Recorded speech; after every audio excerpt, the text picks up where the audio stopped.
Əziz və möhtərəm qardaşlar, özümü və sizi uca olan Allah'tan ona yaraşan şəkildə qorxmağa dəvət edir. Möhtərəm qardaşlar, yaşadığımız əsrdə, yaşadığımız dövrdə bir insanın ən böyük ibtila olduğu müsibətlərdən biri də Allah'ın verdiği nemətləri nemətə sahib olduqdan sonra unutmaq, nemət olaraq həm də o neməti bəxş edəni yaddan çıxartmaqdır.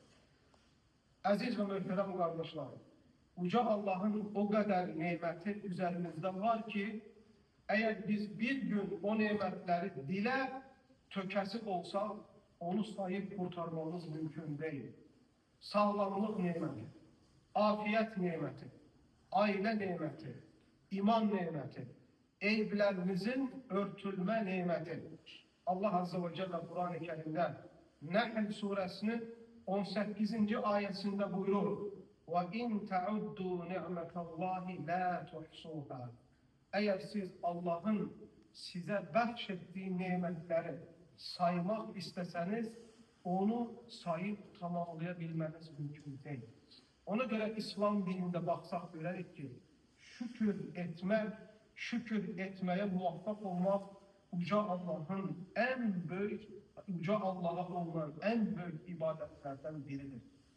İblis, ibadet ne kadar büyük olursa, insanı ondan yayındırmağı o kadar büyük olur.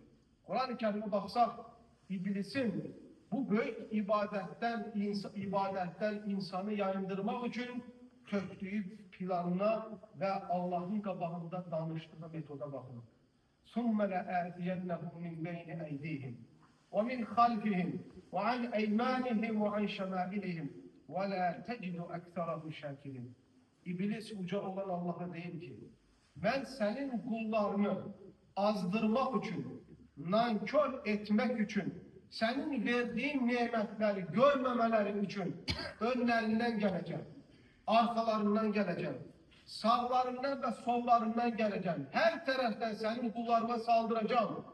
Sen netice olarak kulların içinde çok az şükreden göreceksin. Aziz ve muhterem kardeşler, Resulullah sallallahu aleyhi ve sellem ümmetini hem söz olarak hem de emeli olarak şükretmeye teşvik etmiştir. Emeli olarak Peygamber sallallahu aleyhi ve sellem o kadar ibadet ederdi ki, o kadar kıyamda durardı ki, kıyamda durmak sebebiyle dabanları çatlayardı, ayaklarından kan akardı. Mughire ibn Şu'be radıyallahu anhu buyurur ki, İmam Bukhari'nin Sahih kitabında, İmam Müslim'in hemcinin Sahih kitabında rivayet ettiği hadisler, Peygamber sallallahu aleyhi ve selleme böyle değildi. Ey Allah'ın elçisi, Allah senin geçmiş günahlarını da, gelecek günahlarını da bağışlayayım. Hatta söz manası olarak içimizde olan en büyük ibadet ehli sensen. Bununla beraber ne için ayakların, dabanların çarpıyana kimi ayaküstü durup yanında namaz kılırsan. Muhammed sallallahu aleyhi ve sellem'e bakın çok muhtasar ve çok geniş manalı cevap verir. اَفَلَا اَكُونُ عَبْدًا شَكُورًا. Ben Allah'ın şükrediyen kullarından olmayayım mı?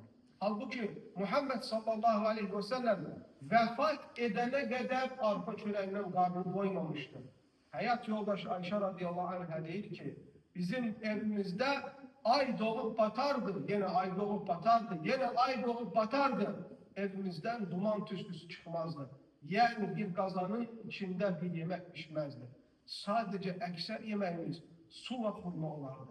Bununla beraber emeli olarak Resulullah sallallahu aleyhi ve sellemin ibadete sevk eleyerek ettiği şükürün gözüne bakın. Peygamber sallallahu aleyhi ve sellemin kavli söz olarak nasihatine baksak göreriz ki ümmetine öğrettiği dualardan biri budur. Allahümme e'inni ala zikrike ve şükrike ve husne ibadet. Ey Allah'ım bize yardım et. Sana güzel ibadet, sana güzel ibadet etmeye, hakkıyla şükretmeye ve seni zikretmeye. Resulullah sallallahu aleyhi ve sellem şükretmeye muvaffak olmak için uca olan Allah'a dua etmemizi öğretmiştir. İmam İbn-i Kayyım rahmetullah buyuruyor. bu büyük ibadet olduğuna göre. Yani şükretmek büyük ibadet olduğuna göre insanlar öyle düşünmesin ki sadece Allah'ım sana şükür olsun demekle şükür nimetini eda etmiş olur. Şükür nimetini eda etmeyin 3 erkanı vardır. Kim bu 3 erkanla şükre muvaffak olarsa gerçek şükür edenler onlardır. Birincisi Allah veren nimeti biz kalbimizde ve içimizde itiraf etmemiz, inanmamız ki inancı olarak bunu veren alemlere Rabbi olan Allah. İkincisi biz onu dile dökmemiz, dile tökmemiz, dilimizle itiraf etmemiz. Ve emme bi ni'meti rabbike fehaddis. Ama sen Allah'ın sana verdiği nimetleri dile getir. Allah'ın verdiği nimetleri danma, Allah'ın verdiği nimetleri gizleme. Onu dile getir. Üçüncüsü de Allah'ın verdiği nimetleri ona itaatte sarf eyle. Allah sana sağlamlık verip de sen bu sağlamlığını günahlara sarf ederek Allah veren sağlamlığı zayilenme. Allah sana bir vaxt verip de sen bunu ekranların, televizorların qabağında zayi edemə. Qalıb 2 rəkat sünnət qıl, hətta o nimətindən qədrini qiymətini biləsən. Allah sana ruzi verip mi? O ruzini sakın ve ha sakın Allah'ın qadağan ettiği şeylere, asilikleri sarf edemə. Şayet kıyamet günü ilk ardında soruşulacağımız şeylerden biri onun haraya xərcləməmiz olacak. Ve Allah'ın verdiği ruzini razı kaldığı yere sarf etmekte aziz kardeşlerim şükürün nömrəlerinden biridir. İmam Ömer İbn Abdülaziz rahmetullah buyuruyor ki Allah bir kuluna nimet verer ve sonra bir kulunun o nimete karşı tavrını gözleyen. Eğer kulu o nimeti değerlendirerse Allah onu saklayar. Unutmayın ki Allah bir nimeti insanın elinden alırsa çetin onu bir daha geri verir. Aziz ve muhterem kardeşler, biz bu hayatta olduğumuz sürece bu nimetleri değerlendirmek, onu hakkıyla şükretmeye çalışmak fırsatımız var. Ne kadar insanlar var ki hayattayken bu nimetleri görmedikleri için şükre muvaffak olmamıştır.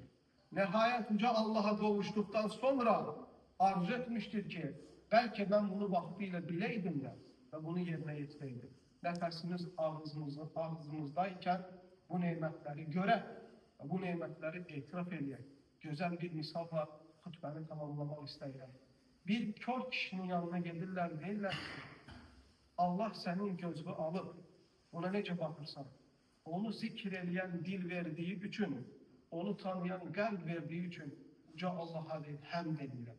Elm əhli deyir ki, Allah elinden aldıklarına değil, senin üzerinde sana verdiklerine bak.